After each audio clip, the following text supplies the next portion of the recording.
Hi everyone, you're listening to Achieve Balance with Dr. Arminta, a show brought to you to help you be healthier, happier, and more vitalistic next year than you are this year.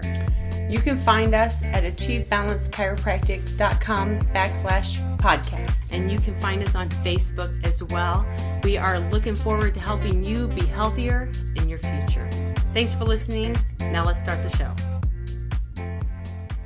Hey guys, welcome back to another episode of Achieve Balance with Dr. Arminta. So today, I'm recording this episode on September the 23rd. So there's something special about September the 23rd is this is the fall equinox. So it's the day that we get half the day, 12 hours of sunlight and 12 hours of darkness.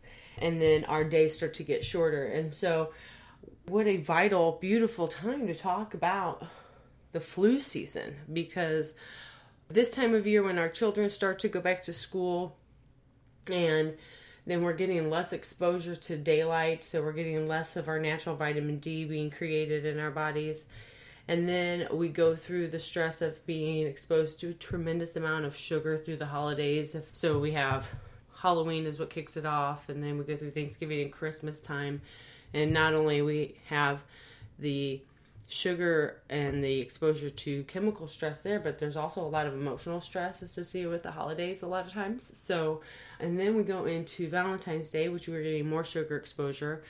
And then our days are still getting, they're starting to lengthen out at that time. But then we end it with our Easter holiday, which again, more sugar exposure. And finally our days start to get longer than our nights, and we're out of the flu season. And I want us to look at it like that. I want us to look at it like your environment's dictating a lot of how your body handles it. So how can you protect yourself against this thing called the flu or any other illness that comes along when we are immune compromised because of our environment and where we live, what we're exposing ourselves to. So, our typical answer for this in the United States is go get your flu shot. Go get your flu shot. And that's really our mass direction of our society. And I hate to say it, but we don't talk about what's in those things and how effective they are. And I think that there's a better way, in my opinion. And I think that the 3% efficacy rate and exposing yourself to the adjunctives that are in a flu vaccine, like mercury or like aluminum or polysorbate 80, or the things that are in those that your body still has to adapt to, if it only is giving you a 3% efficacy rate, is the toxicity actually worse for you than the quote benefit of the antibody response of the vaccine. So in my opinion, there's a better way, and it won't increase your risks of Alzheimer's and increase your risks of some other things that are scarily associated with side effects of a vaccination. And a little side note is, in our society, a lot of us we're mandated to get vaccines because of where we live or the job that we have. And so if you are one of those individuals and you are listening to this and you are worried about the toxic effects of the vaccine that you have to get, I have a couple of recommendations. First and foremost, I'm a big fan of activated charcoal.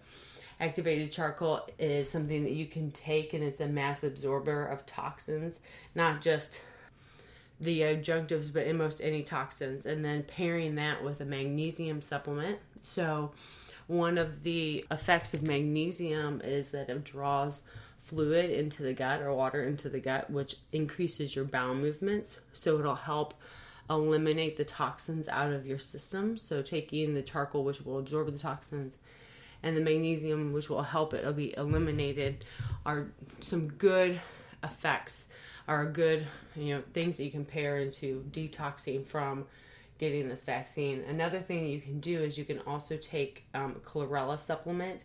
Chlorella is an algae, and what it does is it actually binds to heavy metals like the thimerosal or the mercury or the aluminum, so it doesn't get stuck into your brain, because that's really where you have the negative implications of mercury toxicity or heavy metal toxicity, whether it's in the form of, fillings in your, in your mouth, or a vaccination, or exposure to it in your environment. Where it wants to hang out is in your brain. This is why having 5 years of consecutive flu shots makes you 10 times likely to have Alzheimer's in your life. So this is something that they just don't talk about when they're telling you to go get your vaccine and go get your vaccine. But I think it's something that we all need to research and learn about. And if you do have to have it, how can you detoxify from it? And how can you pull the stuff out of your system that can be harmful to the system? So those would be my recommendations. If you want more research on that or more information, I'd be happy to get it to you.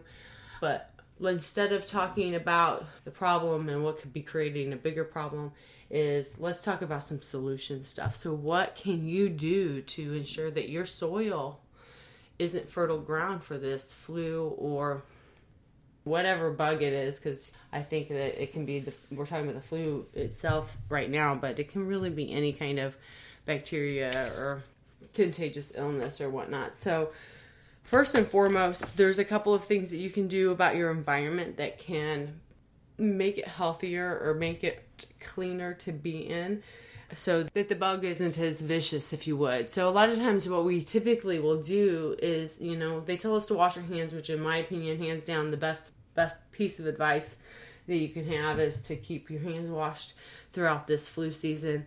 But commonly what we're also doing is we're actually having the hand sanitizers and the Germ-X, and I'm cautious to this because what it actually does is it's killing this bug or any other germ or whatnot. And so we're getting scared of germs, but what we're not understanding is they're a living organism, just like we're a living organism. And if you could imagine if your life was threatened or like as a species, if our species is being threatened, what would we do? We would become stronger, we would become smarter, we would become faster, we would do whatever it took for us to adapt to be able to survive. These things are doing the same thing that we would do. So they're getting bigger, they're getting smarter, and we're actually creating super bugs by trying to kill off our quote germs. And if the germ theory was true, in my opinion, we'd all be stinking dead. So what can we do to help work in symbiosis with these things that are in our environment instead of trying to, rule Mother Nature, if you would? One of my personal favorite things to have in my quote medicine cabinet would be colloidal silver. Colloidal silver is a neutralizer. So what it does is it neutralizes fungus, bacteria, and viruses to not let them replicate. So we use these on surfaces. So just like you would put Lysol or any of that toxic crap, please don't use that junk. It's horrible for the environment. It's horrible for your lungs. It's super, super toxic. But what can you use? So we in our household, we use silver and we use thieves. So silver neutralizes, and then thieves is an essential oil blend. There's lots of different essential oil companies that make this, blend, which includes cloves, and it also includes cloves and cinnamon and eucalyptus. And the history and the legend behind the thieves oils and essential oils is that during the plague era in Europe, these people would wipe this oil on themselves, and then they would go and steal from the rich individuals who had passed away from the plague, and they wouldn't get the plague. And so what they have found scientifically with this is that it actually increases your white blood cell activity and stimulates your innate immune response. And so we diffuse this oil in our house at this time of year, and we use it as cleaning products as well, just because it's more natural and it is safer not only for our family but for our environment, and it helps keep our immune system healthy as well with it. So as we're working in symbiosis with our world. Another really important thing when it comes to not just taking care of your environment, but let's talk about a specific environment within your body that plays a huge, huge role in your innate immune function. Because remember, we want our bodies to be not fertile ground for this stuff. So how can you put your natural defenses up? And 80% of your immune system resides in your gut. And if your gut's not healthy, then your immune system's not healthy. And really, if your gut's not healthy, your entire body is sick.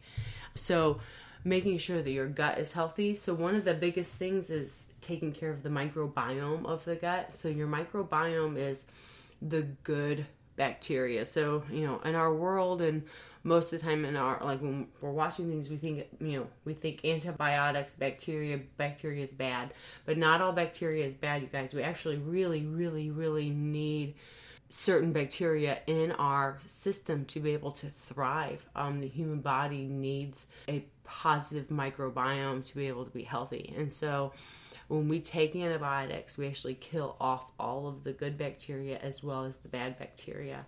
And so taking a probiotic is really, really an essential nutrient to restore the good bacteria to the gut so the gut can restore nice balance back to itself. Another thing that's essential is to stop putting the junk into the gut. And I'm talking about things like gluten, especially if you have any kind of sensitivity to it. Lots of refined carbohydrates are bad for the gut. And any genetically modified food is terrible for the gut lining. After 15 minutes of exposure to a genetically modified organism, it eats away at the natural lining of the gut, and that's where the natural good bacteria live, is on the lining of your gut. So it's really critical to ensure that you're not putting that stuff into your body so that your gut can stay healthy. So when it comes to probiotics, I go into detail about my core 4, and it's part of my core 4 for this particular reason, is because it keeps your gut nice and healthy. Another thing that you can do is bone broth is really good for your gut and restoring the natural symbiosis of your gut and making sure that it's functioning like it needs to. It's just really good in terms of healing and balancing properties. A couple other things that are really, really important. Let's talk about, we'll stay on supplementation since I talked a lot about probiotics. But when it comes to making sure your innate immune response is at its fullest, vitamin D is critical. And most of us are very deficient when it comes to vitamin D. And I think that personally, most people need to supplement, and most people need to be supplementing more than what our typical recommendations would be in the United States. So when it comes to supplementing for vitamin D, the best way to do this is to look at your blood work. Ideally, we would want to make sure that we paired how much supplementation you needed with the deficiency that you had. Ideally, most people can take about 5,000 to 10,000 IUs of vitamin D a day and still be stay within the normal range of normal, which is in between 40 and 70. I would personally like to see you in the 70 to 90 range on the high end of normal, and maybe even above normal, because that way we know your immune system's functioning at the utmost. This is why vitamin D is critical in terms of making sure you're not deficient in terms of fighting against cancer, because cancer is a disease of the immune system. And so I know we're not talking about cancer, but anything that you can do to put your barriers up against that bad boy is important in my opinion. So get your vitamin D levels checked on a regular basis, and making sure that you're supplementing. That one is essential. Vitamin C is also really important this time of year, just increasing that amount in your system to increase your innate immune response and keep your defenses up, if you would. And then one of the other things that I find absolutely essential when it comes to your innate immune response is getting adequate sleep. Most of us, that's where we fall short a lot of times, is, we are in a go society, and we don't really slow down to sleep or to rest or to recover. And when we aren't recovering, then our immune systems are down regulated because our stress system, our stress response hasn't been able to reset, if you would.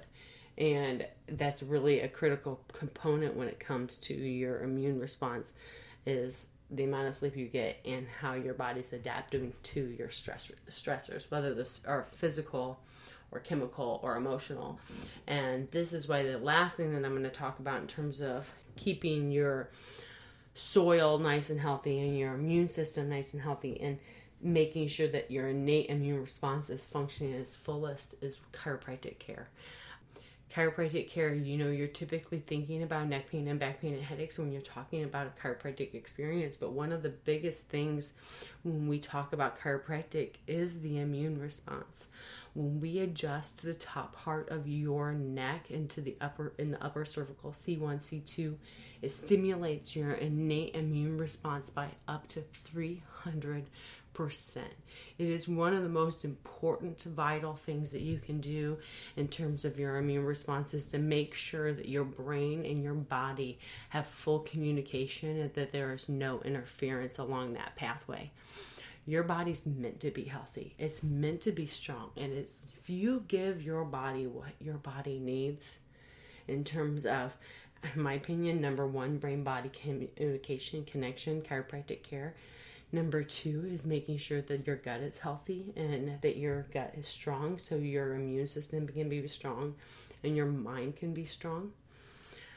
Number three, movement and exercise and taking care of your mentality is number four. So eat well, move well, think well, You know how we teach it in our office and on this podcast, but if there's anything that we can do to help guide you or get you more information so that we can teach you how to not have fertile soil for illness to breed on, and how to make sure that your defenses are up and that your innate immune response is at its fullest during this, quote, flu season, we would love for you to reach out to us. I hope you learned something today. I hope you run out to your natural health food store and pick up your probiotics and your vitamin D and your colloidal silver and get some thieves oil instead of running to your pharmacist and getting your injection. I'd rather you do it innately instead of artificially. So I hope this message finds you well, and we look forward to seeing you on the next episode. Hi guys, Dr. Arminta here. Thank you so much for listening. I hope today's episode brought you information to help you eat better, move better, think better, and take care of the true root of your health issues. You can find us online at achievebalancechiropractic.com/podcasts, and you can find us on social media as well. We look forward to having you here the next episode, and we look forward to helping you create a healthier future tomorrow.